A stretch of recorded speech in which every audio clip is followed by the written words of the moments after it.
Hello everybody, it is Train King James here once again with another season tier list, and we are just flying through the classic series as we have now reached my favorite season, season 5, and I'm really excited to talk about this one today. Like I just said, season 5 is my favorite season of the series. It's got my favorite episode, it's got several of my favorite episodes, and so many episodes I want to talk about. One thing I will try to do is I do want to go more into detail a little bit with each episode, give my feedback. It's kind of hard to say a lot of the times unless an episode is really, really good or really, really bad, how I feel about it, but let's see how I do today. So without further ado, let's begin with the first episode of Season 5, Cranky Bugs, which I think it starts off the season really nicely. It could almost go an S tier. But with the standard of this season, Cranky Bugs is an A tier episode. I really enjoy this one. It's a great introduction to a character that I think a lot of us often forget wasn't always around. With the way Cranky's used even today in All Engines Go, there are times where I forget that Cranky wasn't a Railway series character, and I think it's very easy to say that Cranky is the most successful original Thomas the Tank Engine / Thomas and Friends character, in terms of a character that was not thought of by the Reverend Audrey or even Christopher Audrey, part of the Railway series. If I'm not mistaken, he is the first, and with the staying power he has had in the series, I think he's definitely the most successful, and this episode really starts off his character journey very nicely. The storm scenes are amazing. I will say I do dock this episode points for reusing stock footage, but other than that, I mean, the scene at the docks, it really sets the tone nicely for what Season 5 is. It's an episode where, things get crazy very, very quickly, and things escalate, and it's a highly entertaining episode. Cannot recommend enough. And an episode that when I had my top 10 episodes, it was the runner-up, or the second place episode, in terms of my second favorite, and that's Horrid Lorry. And there are times where I debate if this episode is my favorite, but it is super close. I love this episode. The lorries, while kind of the opposite of Cranky, don't have much staying power, are just such fun characters. They're just jerks. They come onto the island, they bully everyone, they have the most ruthless taunts, and that's something we're going to get into more of Season 5. Really love the banter this season, and this episode is one of the few that really highlights it. The dynamic they have, I do like the kind of quiet reference to Toby's origins with him dealing with, the lorries taking away his work on Sodor as it did back in his old branch line. So I kind of like that little overlap. And it kind of just feels like, again, like the whole story for the most part takes place within a day, so it's kind of fun.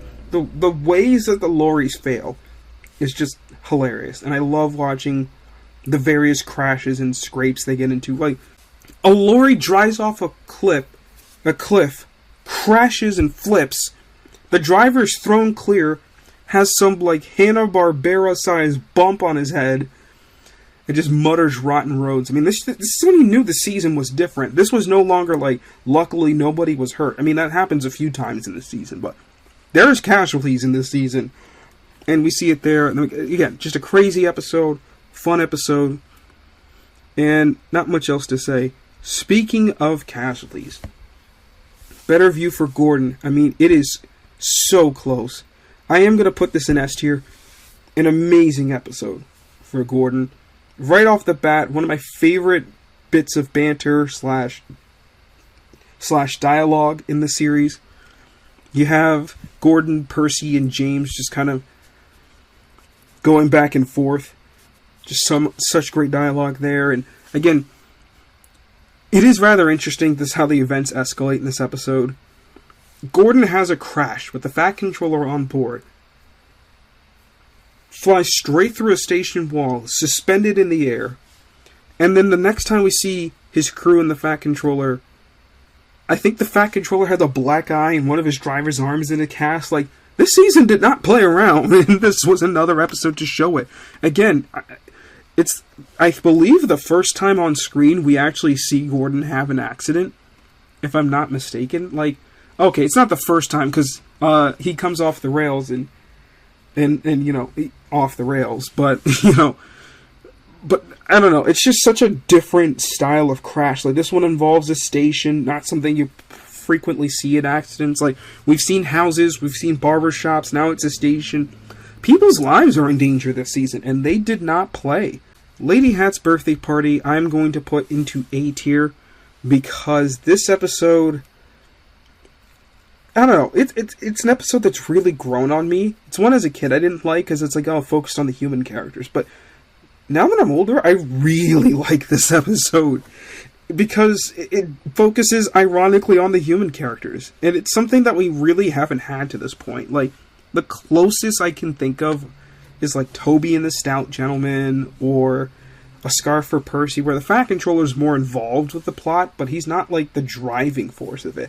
Here, he's the protagonist, and one complaint that I have a lot of the times when watching other parts of Thomas, or even some fan series, is that a lot of people tend to treat the Fat Controller as a plot device. Like, his job is to show up, give the engines jobs, and then show up and scold the engines at the end. Season 5 really works to make him a character, and this is really the first step towards that. There's several other episodes, I cannot talk, why do I have a lisp? Several other episodes that show the Fat Controller as more of a character in this season, and it really excites me to see what they can do with that. Also, I love the conversation between George and Caroline, where George basically tells Caroline to kill herself or find yourself a scrapyard. I mean, that's pretty dark. And again, another example that this season just was not playing games. James and the Trouble with Trees, and I think I put this episode in B tier. I really enjoy this one, but again, in Season 5, we are splitting hairs here, and this is, it's tough to grade this episode, how I honestly feel about it, but this one is a fun one. I love James's character, just love the banter between him and Henry. Henry just randomly having an accident in front of him, because why not?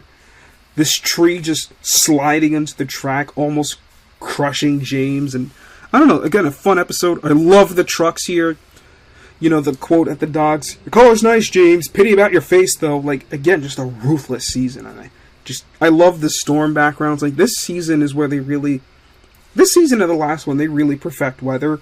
And we're going to talk about that one in just a bit in terms of what they do with weather. Let's find it for the next one. What picture did they use? Oh, here it is. Gordon and the Gremlin. This is one that's talked about as the worst of the season. And I kind of have to agree. I'm going to put it in C tier, and here's why.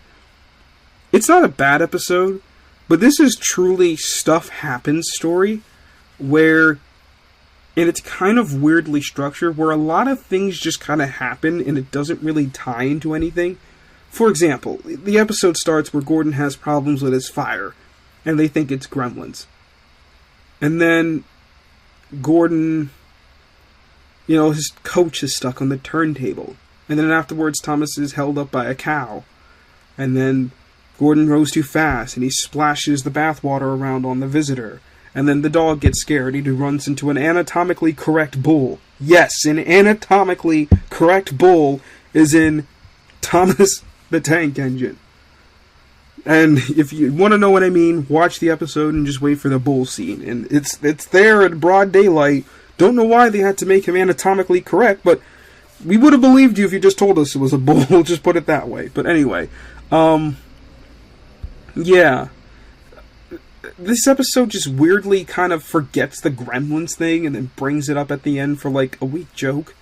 I think what should have happened is, number one, there was a very easy way to connect the bull scene with something that happens earlier. It mentions Thomas gets stuck by a cow, and the farmer had to take her away. What if instead of a cow it was a bull, and it was the same bull that, like, had slowed Thomas down? Like, that would have been clever to call back to that, and maybe, like, really tie in the fact that things are just going wrong today. Like, weirdly, like, Tugs' jinxed episode. It's just a weird episode that it kinda, like, it's called a Gordon episode, but, like, he's just kind of dropped out of the story halfway through. It's kind of about the human characters, but not really. It's kind of about Thomas, but not really. It's kind of about nothing, and it's just kind of stuff happening. Again, it's entertaining stuff, but I kind of... It lacks a lot of structure. It almost makes me contemplate putting it in D tier, but I think that it is enjoyable enough that I'll put it in C. But this is an episode I do not need to contemplate where it's going. It is going in S tier. I love By George. I mentioned how ruthless George was earlier in the season, and he's just as ruthless, if not more ruthless here. He is amazing. I love him as a character. He's just the most unhinged Thomas character, and to give one of the most unhinged Thomas characters a leading role in probably the most unhinged season of the show makes total sense, and they absolutely maximize it. Love the way he's treated here, love his interactions. So I love this episode as kind of like a passing of the torch from Steamroller, because he goes from the narrow gauge engines, who are just fed up with him, onto the standard gauge engines, who are quickly fed up with him, and just the stakes that he's willing to go. Like, Thomas tells Percy to ignore him, because, like, it's good advice to handle a bully. And then George is so annoyed by that he purposefully causes Thomas to derail, by literally paving over his line, causing him to crash into a chicken coop, likely murdering several chickens in the process, let's be honest. And then he's so petty as to not back up maybe 3 feet, just so Duck can pull his train into the yard. And he's willing to block and cause an accident with the express, which this is the first time an accident occurs while Gordon's pulling the express, which is crazy. I mean, this episode is... it is unhinged, is the word to describe it, and George is, like, perfect to be the epicenter of that. And then we're going to kind of flip to an episode that's kind of similar in problems to Gordon the Gremlin, and that's Ba. It's another episode that kind of just has stuff happening around people and engines, isn't really about anything. Like, the story starts off that Percy is exhausted and overworked. More on that later. And he has to then do jobs on Thomas's branch line. He runs into a ram that slows him down, that doesn't really do anything. Then he's working to decorate Maithwaite. Then they think the ram messed up the station, but it was just some schoolboys because they could. The ram was like trying to teach the boys a lesson. And then that's the episode. And it doesn't really have structure. The reason why I put it above Gordon the Gremlin, because I love the scene at Tidmouth, and I love the banter between Thomas, Percy, and Toby. Percy basically shuts Toby up. I don't know. Again, it's a weird situation and circumstance where it's weird that the 2 weakest episodes, they have the same problem. It's just kind of a, hey, things happen today, and we are just kind of gonna just go through the day in the life. And those kind of episodes can be good, and there's better ones down the line, but I think you have to attach it to a character more properly, because it's weird that they bring up that Percy's overworked, and it's not a featured part of this episode. But the episode where it is a featured part is 100% amazing. Put upon Percy, S tier, get up there. This episode was insane. Now, one of my favorite releases as a kid was Races, Rescues, and Runaways, so you can realize very quickly why Season 5 was one of my favorite seasons. And this episode was just... I remember watching this episode as a kid, and it just felt different. This one and another one, which we'll get to in a second. I mean, we see a mine collapse, there's explosions, and there's this massive avalanche, and Percy's basically buried alive. Like, what is this season? Like, Season 4 is this very sweet, wholesome, calm, quiet, almost like a good night story type of season. Season 5 is just, every episode is just a character narrowly avoiding death. And it just gets more and more intense the further throughout the season you go. Almost to the point where, like, the episodes where characters aren't avoiding it are almost, like, weirdly bad, in a way. But... again, amazing episode. This one handles the Percy, overwork thing very nicely, and it ties it into the plot. And it's just like, yeah, this is the kind of stuff Percy has to go through. And I'm glad that, like, this episode really gives him a chance to shine. Season 5 is a really big Percy season. He gets a lot of attention here. He gets a lot of roles. Really fun season for him. The other episode I was referring to on Races, Rescues, and Runaways that does the same thing, is Toby and the Flood. This episode is highly unrealistic, and I 100% acknowledge that. I also don't care. This is as close to a disaster movie as Thomas is ever going to have. I mean, this episode is just dismal. It just feels different. I can't explain why. Maybe it's the dreary background. I mean, for the longest time, I don't think a character smiles in this episode until the end.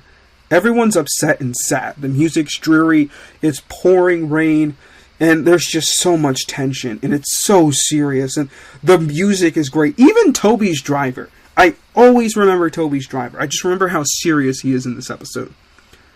He's a really, I don't know why, like, the performance for him by Baldwin, he just is a very dramatic character.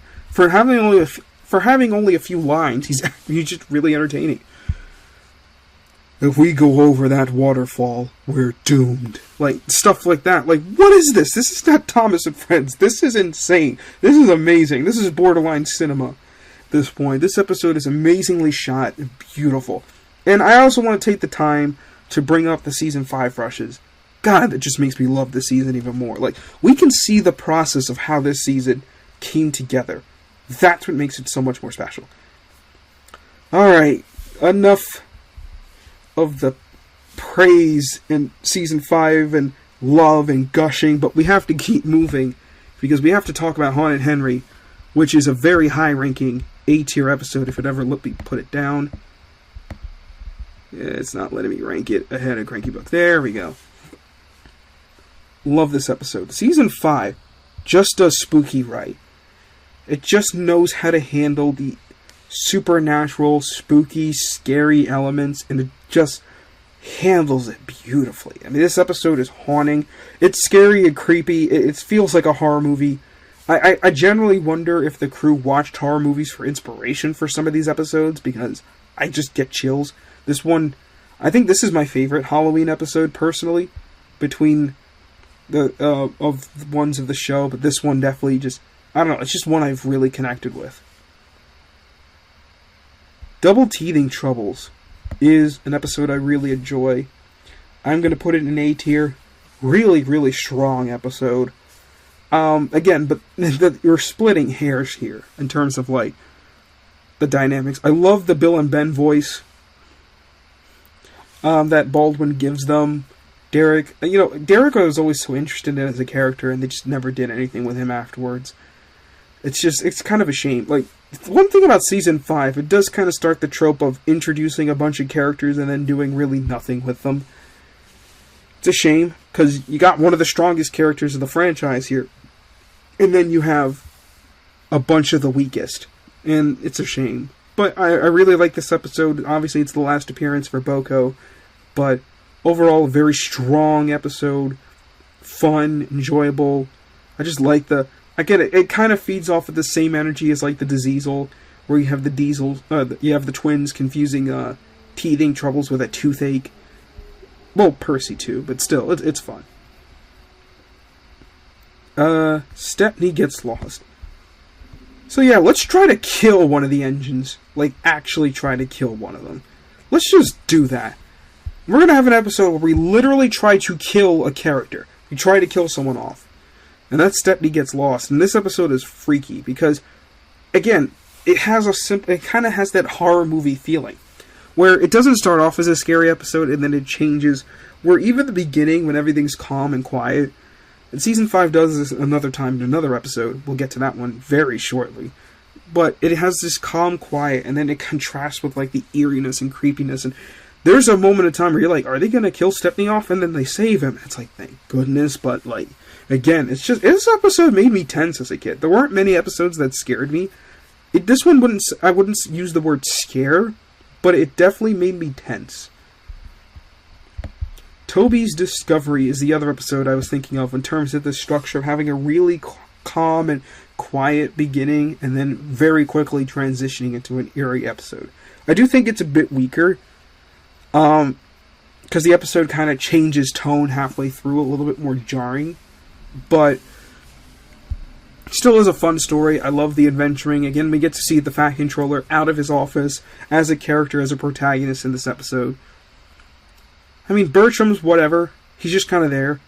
It's cool. I mean, I don't know really what they could have done here to kind of circumvent it. Maybe they could have just used Smudger. I mean, that actually could have been cool.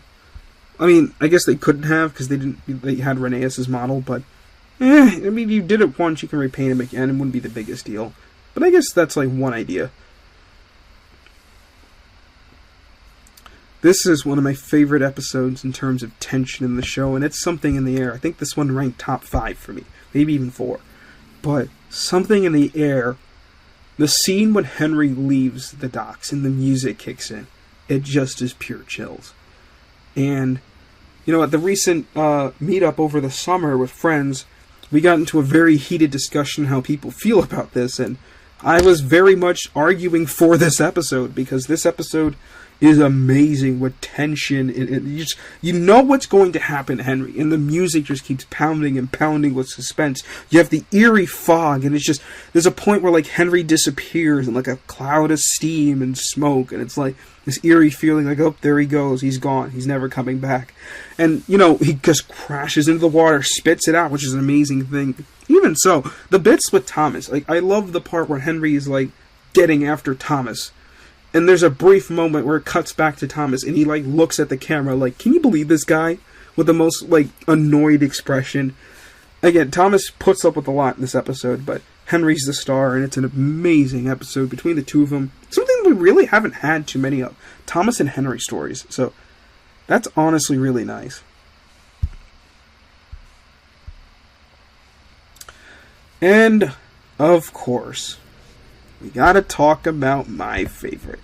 Thomas, Percy, and Old Slow Coach is my favorite episode of the show, and after this rewatch, still is. This episode has so many elements that I love of Thomas. It has great dialogue, beautiful sets, amazing action, and it also features my favorite character, James. I love the story.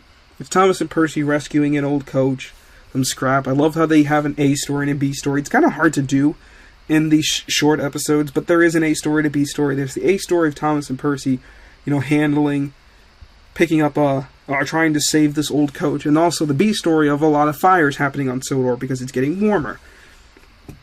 And, you know, we see James get caught up in that, and it's a fun situation kind of thing. And I don't know, I feel like I talk about this episode a lot, so I don't have a lot to say that's new, something I haven't really said before, but it is just an amazing episode. And it's hard for me to hate it. It's hard for me to have any issues with it. So, it is still my number 1 S-tier favorite episode of the show. Moving on to Thomas and the Rumors. And we gotta put you in B tier. I think it's a fine story. I don't mind when the engines are kind of dumb, because they're engines and they don't understand things, but it's kind of funny and weird how quickly these engines are like, Harold's trying to get rid of us. Like, he wants to replace us. Like, okay, that's one helicopter. There are several of you. Like, Gordon, you are significantly better than a singular helicopter. And it's weird how his driver's kind of in on it, but the crash is fun. There's a lot of funny moments. I like Percy just sees Harold hovering over a field. He's like, oh, he's just counting sheep. And he tells the others, and they're just, like, pissed at him. Like, Percy, what the hell is this? But anyway, yeah, a simple B-tier episode. Nothing too much. And I think we gotta follow up with another B-tier episode. Oliver's Fine is a fine episode. I like that it kind of takes Oliver's character on, where I kind of like the fact that Oliver's kind of bored. And it makes sense, like, the exciting parts of his life are past him now. He's got life on Sodor. And I like the fact that he doesn't want to seem ungrateful. Like, this is a really good character progression. It's just, again, in a season with so many amazing episodes and so many amazing stories, we have to kind of parse where I put everything. So, I think this one going in B tier is perfectly fine. It's not the most thrilling story. I do like the kind of intrigue of, uh-oh, where did Oliver go? Like, we know what happened to him.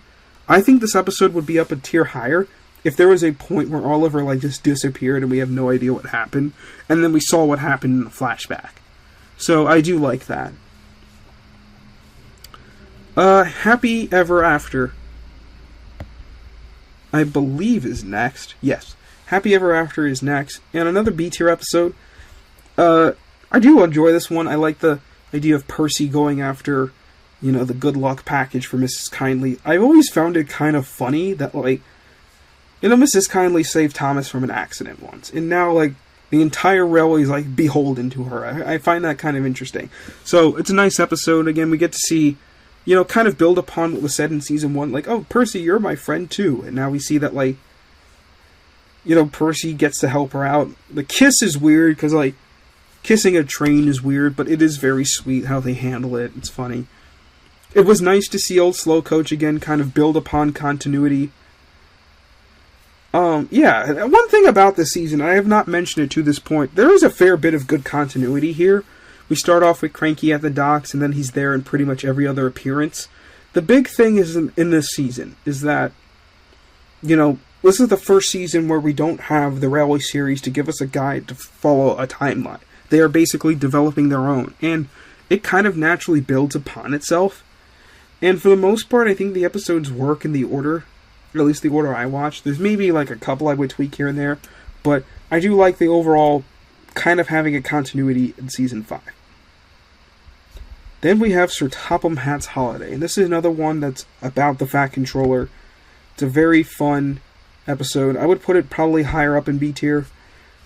Again, this one is a better example of what Gordon the Gremlin could have been, where it's an episode where there's a lot of stuff that's happening, but is directly affecting the Fat Controller, and it's kind of a natural character thing happening here, where he just wants to go on vacation with his family, and things just keep going wrong. And it's kind of it's eerily enough, it might be even karma for it's kind of like in Lady Hatt's birthday party, the Fat Controller suggests, we don't need the railway, I'll take the car. And if he had just taken the railway, he would have been fine, he would have been on time. Wouldn't have been an issue. Here, Lady Hatt kind of insults Annie and Clarabelle, and then the rest of the trip just goes wrong for the family. They have to stop their vacation because they have to go after Tiger Moth, and then they get stuck in a mud bank because they take a boat, so it's funny. This episode is great. And, again, I love Tiger Moth as a concept. He's just thrown in this episode. He's like, oh, that's Tiger Moth. And he comes back again in this season because they develop him. There's continuity. They don't really develop Tiger Moth. But I like the fact that he and his pilot are just troublemakers and they're just daredevils flying across Sodor. So, yeah.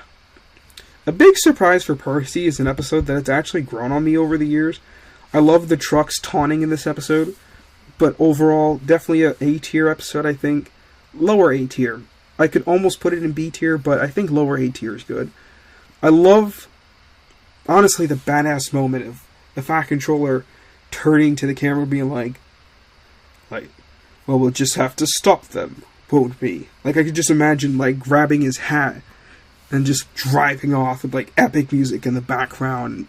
Is it a little unrealistic that he somehow caught up to the village because he's all the way at his office and they're somewhere else? But, again, the episode's fun.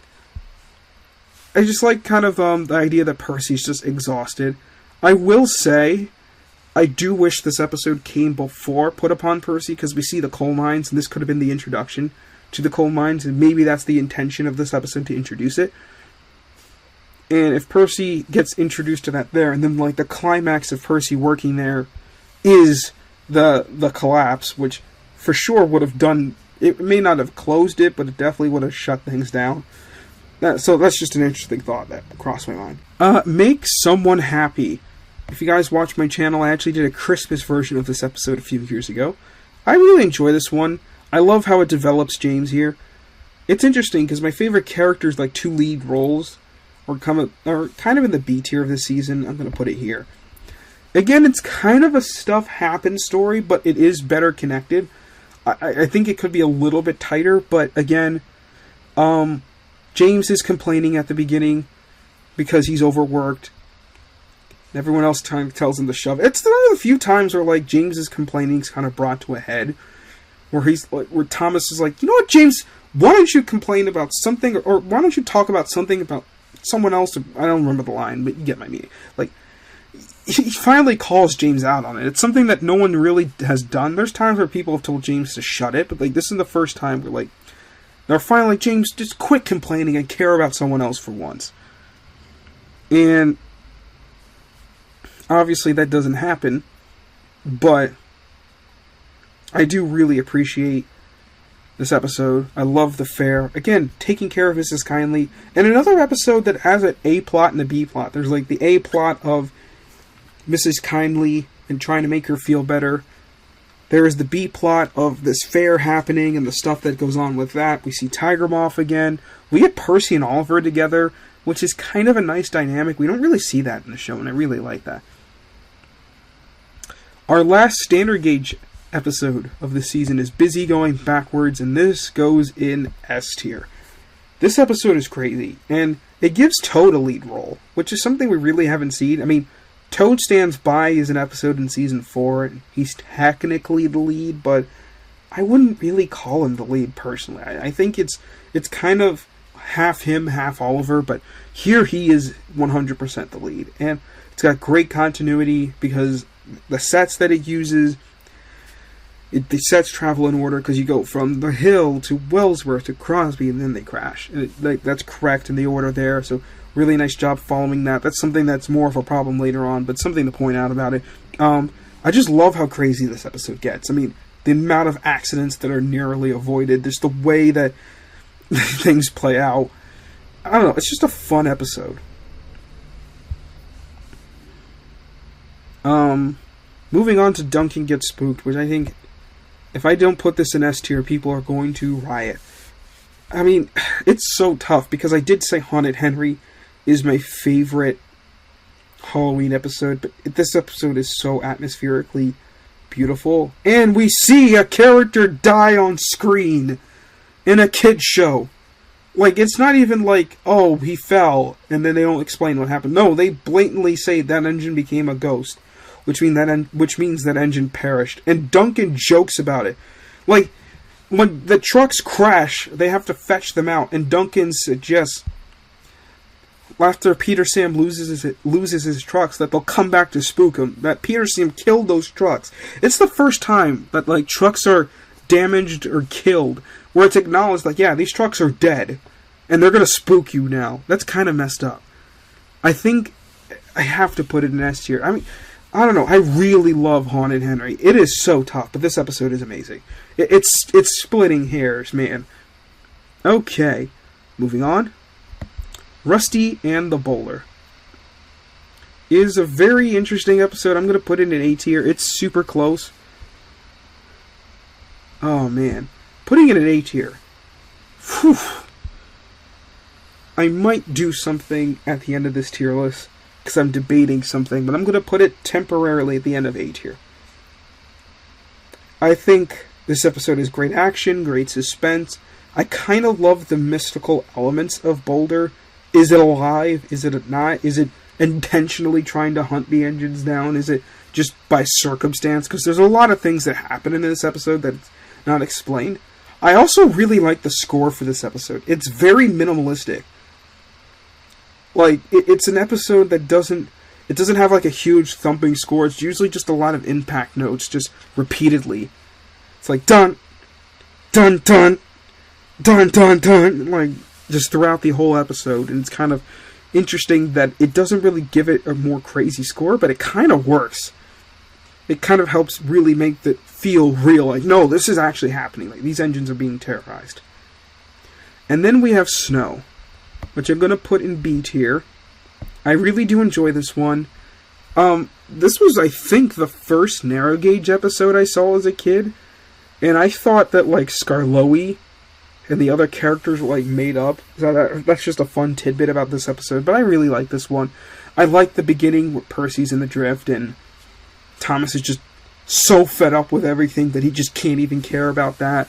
So, a fun thing there. It's just, again, so much good stuff in this episode. So much fun. I love the crash and just how violent and cruel it is. And this is just a cruel, ruthless season. So, after thinking it over, S tier is going to gain a couple of episodes. We're going to add Haunted Henry, Stepney gets lost very closely, and Rusty in the Boulder. So we have a new record high of S tier for the season. I just love the season too much. Maybe I'm thinking a little too impulsively about it, but Season 5, when it hits, and the A tier stuff is really good. I mean, even the C tier stuff in this season, it's not bad. It's just, everything else is so well done. Like, I think there's a gap between Happy Ever After and Bah. And the fact is, like, everything else is so well written, so well made, that the rest of the season is just, everything else just shines. So yeah, I don't know how long I've rambled and talked about Season 5, but it's my favorite season. I'm going to keep doing these tier lists. They're not doing super hot on YouTube, but if you guys want to keep seeing them, I will keep doing them, of course. I really like doing this. I want to really go all the way up to Season 20. So, for those of you wondering, because next, naturally, I'll have to watch Magic Railroad, we will do a tier list of specials when I'm done all of the seasons. We're going to go up to Season 20, and then I'm going to watch all the specials from Magic Railroad to The Great Race. So when we get to that point, we're going to rank the specials, and that'll be the last video I do of this tier list season, the second to last. Because the last video I want to do in this tier list series is I want to rank all the seasons. And see where they all rank. And I have a plan of how I'm going to rank them. I don't know if I've talked about that yet. But anyway, let's get out of here. This is Train King James signing off with the Season 5 tier list. See you around, guys.